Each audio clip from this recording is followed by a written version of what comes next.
sama-sama tayong magiging saksi.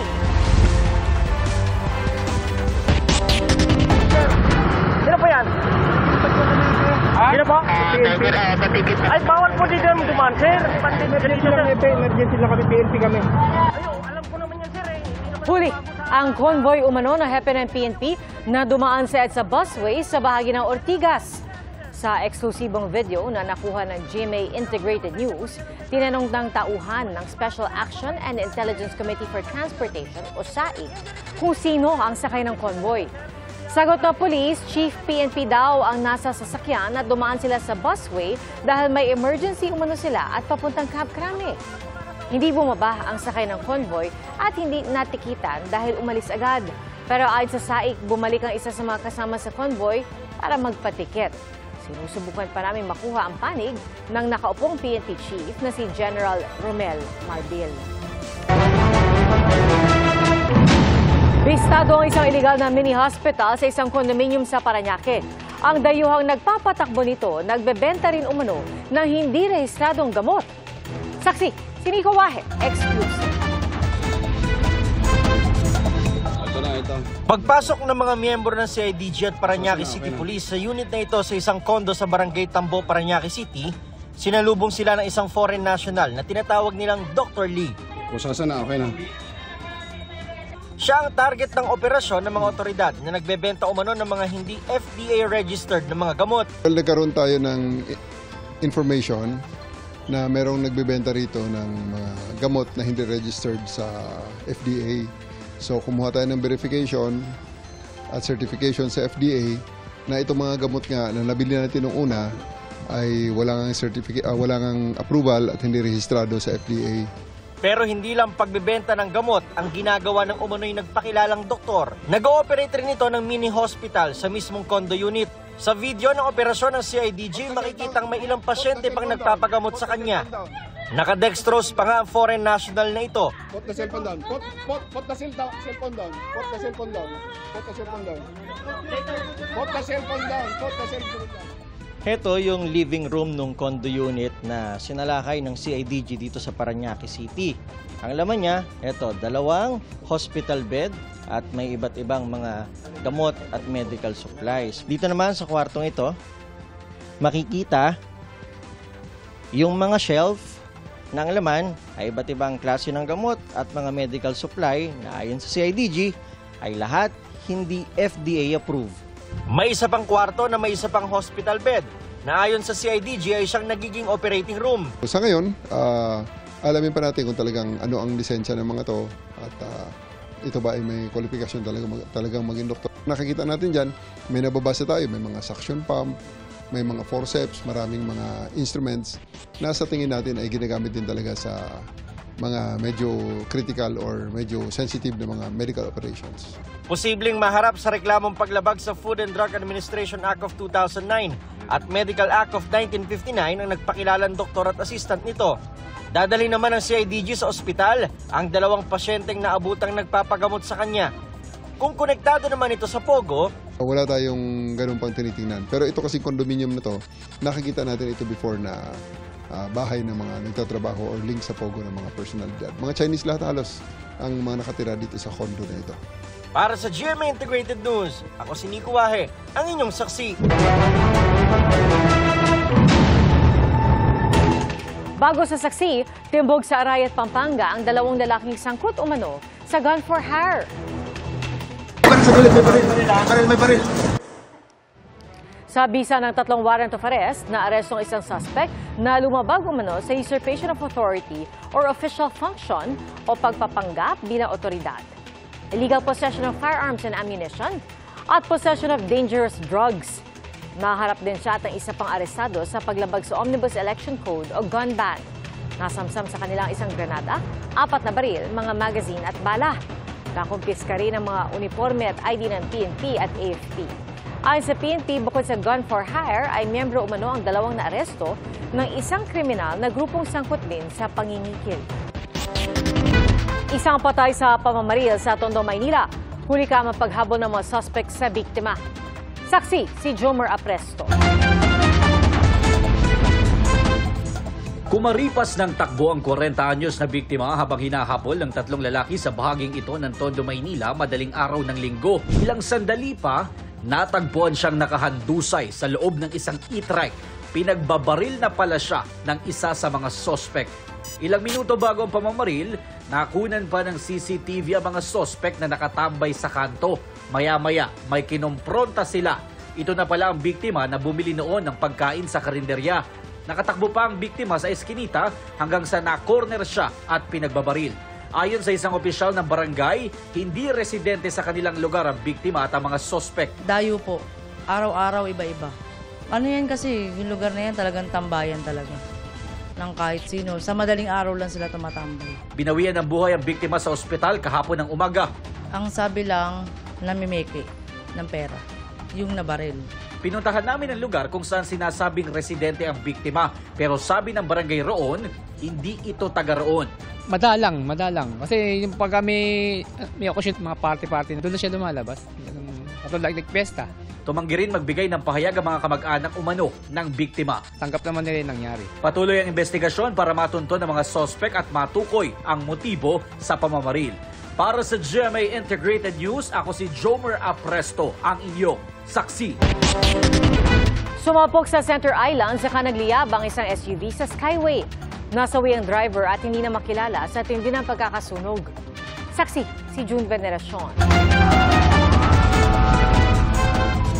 Naglalagablab pa ang apoy na lumamon sa isang SUV nang madatna na isang motorista sa Skyway northbound sa Taguig. Bandang hating gabi nung sumalpok ang SUV sa railing ng Skyway at nabalot ng apoy. Nang mapula ang apoy, tumambad sa loob ng sasakyan ang wala ng buhay na katawan ng driver. Makikita natin yung larawan or position ng tao parang nakahiga doon po sa may passenger seat sa likod.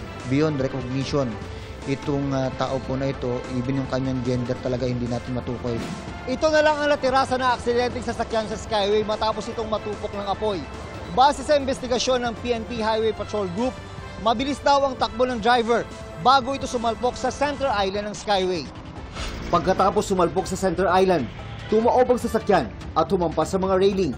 Wala namang nadamay na ibang sasakyan. Hinihingi na ng PNP Highway Patrol Group ang kopya ng CCTV mula sa pamunuan ng Skyway na sinusubukan din naming kunan ng pahayag. Dalawa ang tinitingnang anggulo ng HPG.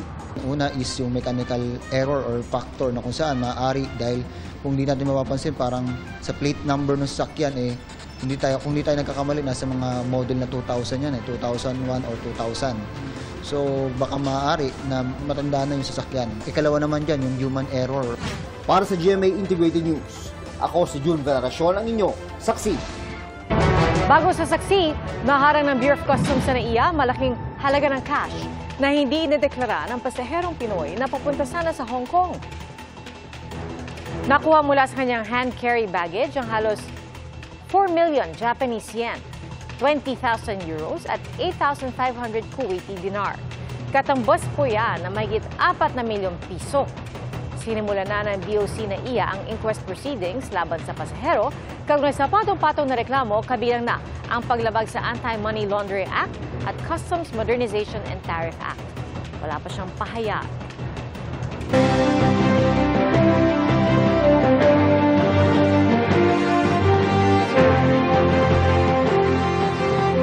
Inakusahan ng vote buying ang isang party list dahil sa papremyo umano na 3 bagong sasakyan sa isang kompetisyon sa Batangas. Git naman ang party list, sasagutin nilang alegasyon sa tamang forum at iginiit na sumusunod sila sa batas. Saksi, si Sandra Ginaldo. Naghain ng petisyon sa Commission on Elections si J. Manalo Ilagan, Vice Mayor ng Mataas na Kahoy at tumatakbong gobernador ng Batangas laban sa CWS party list kaugnay ng umano'y vote buying. Ang kanyang basihan, ang mga video at larawan sa social media kung saan ayon sa petisyon ay makikitang 3 bagong kotse ang ipinapremyo ng CWS party list sa isang kompetisyon sa Lipa City. Base sa petisyon ni Ilagan, may ituturing umano itong pamimili ng boto dahil naganap ang pamamahagi ng sasakyan noong February 13 hanggang 15, panahong nagsimula na ang campaign period para sa mga party list. Partikular niyang tinukoy sa petisyon si CWS Party List Representative Edwin Guardiola. Kabilang sa mga hiniling ni Ilagan sa COMELEC, disqualification ng accreditation at candidacy ng CWS Party List kung mapapatunayan ang aligasyon. Ito ay pagtugon sa panawagan ng Commission on Election na isumbong, ireklamo ang mga tao o kandidato o party list na magbabiolate sa mga patakaran ng COMELEC. Nagpasalamat po sa CWS ang lahat ng tumanggap nito. At ang buong paligid po noong area ay CWS lang ang nakalagay na tarpaulin. Ang mga litrato at video na kalakip ng petisyon ni Ilagan hango raw mula sa Facebook page ng aktor na si Luis Manzano at Barako Fest na pangalan din ng event. Ani Ilagan, makikita sa video ang pagpapasalamat ng gubernatorial candidate na si Vilma Santos Recto sa party list para sa mga ibinigay na kotse. Magtatapat sa pagkagobernador ngayong eleksyon sina Santos Recto at Ilagan. Wala pong connection ito sa election. Ito ay isang karapatang pantao. Sabi naman ni Guardiola, hindi muna siya makakapagkomento dahil hindi pa nila natatanggap ang kopya ng reklamo. Sasagutin daw nila ang akusasyon sa tamang oras at forum, sabay pagtitiyak na palaging sumusunod ang CWS Party List sa mga batas, panuntunan at regulasyon ng COMELEC. Ang pamunuan naman ng Barako Fest, mariing kinondena ang paghahain ng petisyon ni Ilagan. Anila, bukod sa CWS Party List, ay marami pa silang katuwang sa kanilang taunang proyekto. Inako din nila ang responsibilidad sa pamimigay ng papremyo na hindi raw ipinamigay pero 3 araw daw na pinaglabanan at pinaghirapan ng mga kalahok. Sinisikap naman naming makunan ng reaksyon si Santos Recto. Tumanggi munang magbigay ng pahayag ang COMELEC kaugnay sa petisyon ni Ilagan. Pero paalala nila, the holding of talent games, talent shows, bingo games, and other similar activities that involves the distribution of prizes where the name of the candidate is clearly posted. It's already presumed to be a violation, no? So in which case, the burden is now shifted on the respondent. Para sa GMA Integrated News, ako si Sandra Aguinaldo, ang inyong saksi. Magkakasunod na nilooban ng isang lalaki ang 3 convenience store sa Caloocan at Quezon City. At sa Rizal naman, arestado ang isang kasambahay na tumangay umano ng 5 milyong pisong halaga ng ari-arian. Saksi, si Marisol Abduraman, exclusive. 3 magkakahiwalay na convenience store ang magkakasunod na hinold-up nitong Biyernes ng gabi hanggang Sabado ng madaling araw. Ang suspect sa panluloob, iisa lang umano. Unang pinasok ang isang tindahan sa Caloocan bandang alas 11:30 ng gabi. Tinutukan niya ng baril ang kahera. Pagkatangay sa kinita ng tindahan, dali-daling tumakas ang suspect. Makalipas ang mahigit 1 oras, convenience store sa Quezon City naman ang pinasok. Tinutukan din niya ng baril ang kahera, sabay kuha ng pera sa kaha.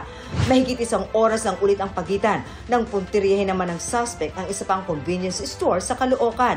Tinatry niya na pabuksan yung mga bulb, no? Pero hanggang doon sa kaha lang yung kanyang nakukuha. Alas 5 ng madaling araw, nang hold up naman daw ang suspect na mag-asawang naglalakad sa Quezon City. Nakilala at natunto ng mga otoridad ang lalaki na naaresto sa Baclaran. Nahulihan natin siya pati ng granada during our follow-up operation. Yung baril, naitago na niya yung baril. Hindi na natin na-recover yung baril. May mga pinasok din daw ito sa San Jose del Monte at Marilao sa Bulacan. Ayon sa Caloocan Police, miyembro ng grupong sangkot sa robbery, hold-up at carnapping ang suspect. Sa katunayan, nakulong na nga raw ito noong nakarang taon dahil din sa pagnanakaw. Sasampahan ng 3 counts ng robbery at illegal possession of explosives ang suspect na dumipensa sa mga aligasyon. Pero sa labas lang po ako, pinagbantay lang po ako sa labas na, nasa motor lang po ako. Tapos, itinanggi niyang siya ang tinutukoy ng mga pulis. May mga CCTV video nakuhanan ka? Opo, pero hindi naman po ako yun eh. Ay, hindi ikaw ang nasa CCTV? Opo, dahil po nasa Baclaran po ako eh. Tatrabaho po ako. Nasa kote naman sa Cainta Rizal ang isang kasambahay na tumangay umuno sa mahigit 5 milyong pisong ari-arian ng amo niyang Chinese. Kabilang sa mga nawala ay sasakyan at 2 pusa.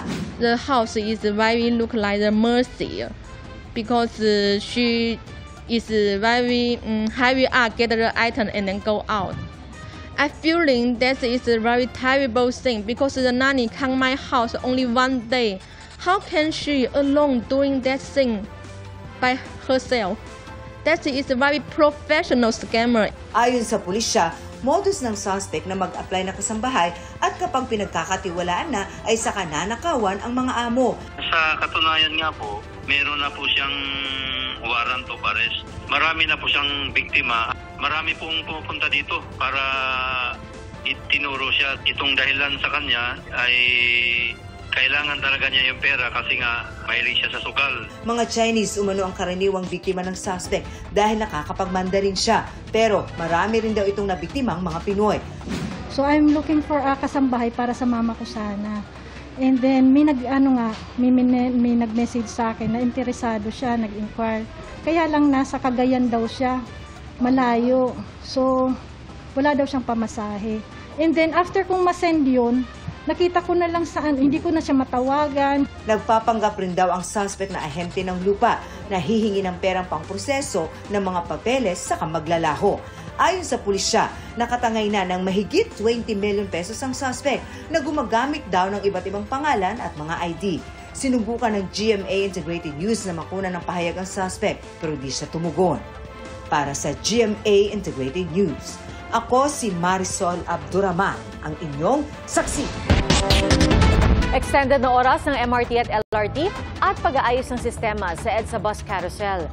Kabilang po yan si pinag-aaralan ni bagong Transportation Secretary Vince Dizon matapos niya subukang sumakay sa EDSA Carousel.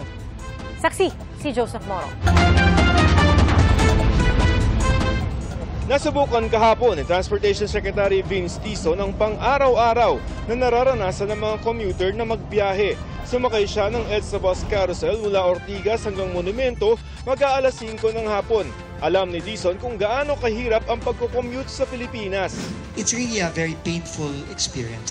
Ang biyahe niya kahapon sa carousel, I wouldn't say it was horrible, especially kapag nakasakay ka na sa bus. Dahil sa pagsakay ni Dizon sa carousel, ilang issue ang nakita nila. Tulad ng paglalabo-labo ng mga sasakay sa MRT at carousel sa ilang istasyon nito. Pati na ang minsay matagal na paghihintay ng masasakyang bus. Meron ng mga officer po lagi na nandyan po. Sinasaway po nila yung mga bus rin po. Ilan sa mga gustong striktong maipatupad ng Department of Transportation, dapat daw 45 seconds lamang yung itinitigil ng mga bus sa EDSA Bus Carousel para kumuha at magbaba ng mga pasahero. At para daw hindi magkalabo-labo, yung mga sumasakay sa EDSA Bus Carousel at MRT gagawa ng mga dedicated concourse para hiwalay yung mga pasahero mag-EDSA Bus Carousel at mag-MRT. Have you tried umakyat ng overpass para lang sa carousel? Especially sa Ortigas. You can just imagine pagka rush hour sa umaga, rush hour sa hapon, sabay-sabay po ang pasok ng MRT passengers at ng busway passengers sa iisang daanan. No? So that is a problem. Maglalagay ng mga signage at harang para sa mas maayos sa daloy ng mga pasahero. Babala ni Dizon sa mga dumadaan sa EDSA busway tulad ng mga VIP, it's illegal, so don't do it. Titingnan ng DOTR kung pwedeng i-extend ang oras ng operasyon ng LRT at MRT. Kasi yung alas 10 po ay parang minsan late, bitin po siya sa hours. Majority ng nasa Metro Manila, mga BPO, and most of them, panggabi. So, hindi na namin naabutan. Kakausapin naman ng DOTR ang mga toll operator na inulit na kailangan daw nila ng cashless na sistema sa mga tollway para maging interoperable ang dalawang sistema. Pero gusto raw munang masiguro ni Dizon na hindi mauulit ang nangyari sa Valenzuela na nagka-traffic dahil sa palyadong mga reader. Para sa GMA Integrated News, ako si Joseph Morong, ang inyong saksi. Pinagkokomento ng Korte Suprema ang Senado, Kamara at House Secretary General kaugnay sa petisyon ni Vice President Sara Duterte na ipawalang bisa ang impeachment complaint laban sa kanya. 10 araw ang ibinigay sa mga respondent. Ayon sa abogado ni Duterte, welcome para sa kanilang kampo ang hakbang ng Korte. Wala namang inilabas na TRO o Temporary Restraining Order laban sa impeachment trial, nakasama rin sa hinihiling ni Duterte. Sa isang text message, sinabi ni Solicitor General Menardo Guevara na inihahanda nila ang isasagot sa petisyon. Hihintay naman daw muna ni House Secretary General Reginald Velasco ang kopya ng SC bago siya magkomento. Nagtipon-tipon na iba't ibang grupo bilang paggunita sa ika-39 na anibersaryo ng EDSA People Power Revolution. Ayon naman sa Malacanang, hinihikayat pa rin nila ang pag-alala sa EDSA kahit hindi ito idineklarang non-working holiday. Saksi, si Rafi Tima. Ang abalang kalsada na halos araw-araw tangan ang mabigat na daloy ng trapiko. Minsan naging saksi sa makasaysayang pagkilos ng mga mamamayan sa bansa, ang mapayapang pag-aaklas. The proclamation of martial law is... Ang nagpaalis sa pwesto kay dating Pangulong Ferdinand Marcos Sr. na umupo sa posisyon ng mahigit 20 taon bilang pagunita sa People Power. Nagmarcha ngayong araw ang ilang grupo pupunta sa People Power Monument. Walang permit para magdaos ng programa roon kaya sa White Plains Avenue sila pumwesto. Bantay sarado ng mga pulis ang paligid ng makasaysayang monumento habang unti-unting naipon ng mga ralista sa kanilang makeshift stage sa gilid na bahagi ng Camp Aguinaldo. Mga pare at madre ang nasa unahan ng entablado na pagbibigay pugay raw sa mga taong simbahan na kasama sa EDSA People Power Revolution noong 1986. Pag nagkakaisa ang sambayanan, walang puwersang kayang humadlang sa tinig ng katotohanan. Ayon sa PNP, umabot sa 6,000 ang dumalo sa kasagsagan ng pagtitipon. Marami sa kanila ay mga kabataan. Ang EDSA naman po ay hindi kalsada. Ang EDSA ay bawat Pilipino. And yung demokrasya na natatamasa natin ngayon is because of the EDSA. Ang EDSA po ay nagpapanatili sa ating pagkakaisa at dapat ginugunita po natin ito kada taon. Tuloy ang taon-taong paggunita pero kanina, tuloy rin ang biyahe sa EDSA ng mga estudyante at manggagawa dahil may pasok kahit holiday. Di gaya sa ilang universidad sa Metro Manila at ilang paaralan sa Bohol na nagdeklarang walang pasok. Online class din muna ang di bababa sa 50 Catholic school. Kung dati ay special non-working holiday ang February 25, special working holiday na lang ito ngayon. Para sa ilang eksperto, hakbang ito para maliitin ang kahalagahan ng 1986 People Power Revolution. Ayon sa isang law professor na may akda rin ng isang pag-aaral tungkol sa historical revisionism, ang di pag-alala ay simpleng paraan para baluktutin ang kasaysayan. Mas magiging open to wider reinterpretation, even distortion of what has been already settled. Baka ngayon mas open na sila to thinking na baka naman hindi naman ganoon kasama yung martial law or baka naman hindi talaga ganon kagrabe yung mga human rights violations ng martial law. Pero anya, walang dapat pagdebatihan. Dokumentado ang sinapit ng mahigit 11,000 human rights victims noong martial law, kaya binigyan sila ng compensation ng Human Rights Victims Claims Board. Sabi naman ng isang history professor, mapanganib kung iba ang pag-alala o hindi maalala ang nangyari noon. Ang historical distortion ay maaring mangahulugan din ng impunity, no? Kawalan ng pananagutan ng mga nakaupo sa pwesto sa nakaraan o kasalukuyan man na pwede nilang gawin yung pagtampalasan sa karapatan ng mga mamamayan ng ganon-ganon na lamang. Tugon ng Malacanang, February 25 is declared a special working day, and I think it is the prerogative of the President. And when we say special working day, still there is encouragement to people to commemorate, to join any event, and it will not hinder any activity to commemorate the EDSA People Power. Pagdiin pa ng palasyo, walang tangka para baguhin ang kasaysayan. Since the time po na siya ay naging Pangulo, wala po tayong nadinig na anumang pagpapahinto ng anumang events, any activities na maaaring mag-commemorate ng nasabing event. Ang National Historical Commission of the Philippines nagdaos ng wreath laying sa People Power Monument kaninang umaga. Gate ng NHCP, mahalagang gunitain ng EDSA People Power na nagbalik ng demokrasya sa Pilipinas. Sa Tarlac naman, ginunita ng ilang miyembro ng pamilya Aquino ang EDSA People Power Revolution. Bukas ng muli ang Aquino Center and Museum matapos ang 2 taong renovation. Isinabay na ang book launching ng libro tungkol kay dating Pangulong Noynoy Aquino. Tampok sa bagong bukas na museo ang buhay politika at pribado tina dating Senador Ninoy Aquino, dating Pangulong Cory Aquino at dating Pangulong Noynoy Aquino. Para sa GMA Integrated News, ako si Rafi Tima, ang inyong saksi.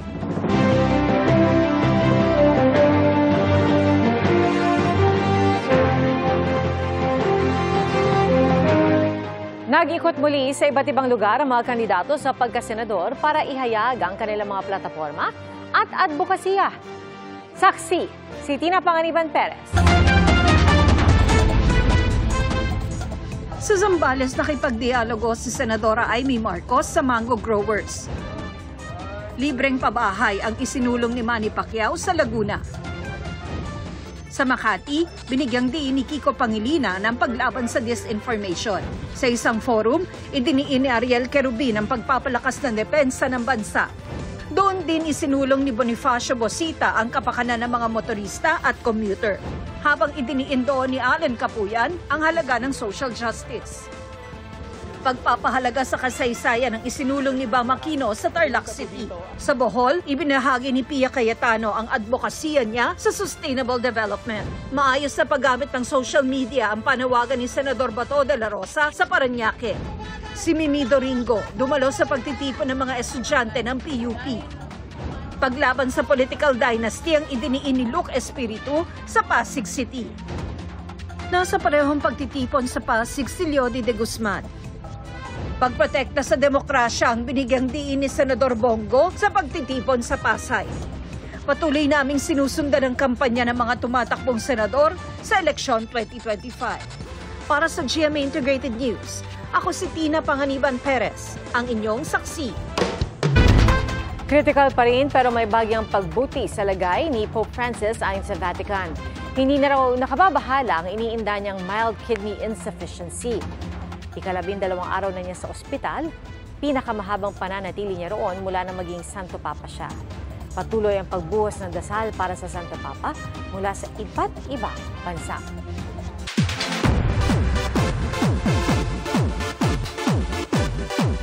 Dumalo si Chris Aquino sa awarding ng People of the Year 2025 ng Stargate People of Asia magazine. Ito ang kanyang unang public appearance matapos ang matagalang gamutan sa Amerika. Ang kay Chris, naroon siya para suportahan ang kaibigang fashion designer na si Michael Leyva, na itinuturing daw niyang nakababatang kapatid. Kasama ni Chris ang kanyang anak na si Bimbi at nakabantay rin ang kanyang mga doktor. Kwento ni Chris, na-late siya sa event matapos nahirapang gumising at mahilo dahil sa mga bago niyang gamot. Matapos ang mabilis na photo op at interview, agad din siyang binigyan ng upuan para makapagpahinga at umalis din makalipas ang ilang minuto. Nakikipaglaban si Chris sa iba't ibang uri ng autoimmune conditions. Ginupit ng pulis ang peluka ng isang lalaki na palipad sana pa Amsterdam mula sa Colombia. Nabisto kasi na doon pala nakatago ang mga illegal na droga. 19 na cocaine capsules ang nakumpiska mula sa suspect na mahaharap sa patong-patong na kaso.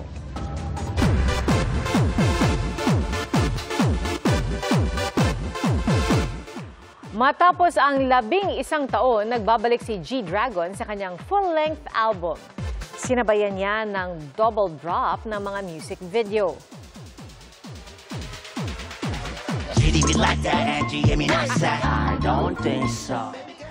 Una na riyan ang music video para sa kantang Too Bad, kung saan featured si Anderson .Paak.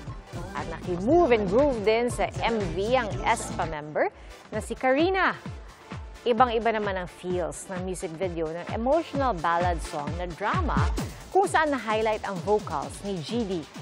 8 lahat ang kanta ng kanyang newest album na Ubermensch, na worth the wait daw para sa fans ni G-Dragon.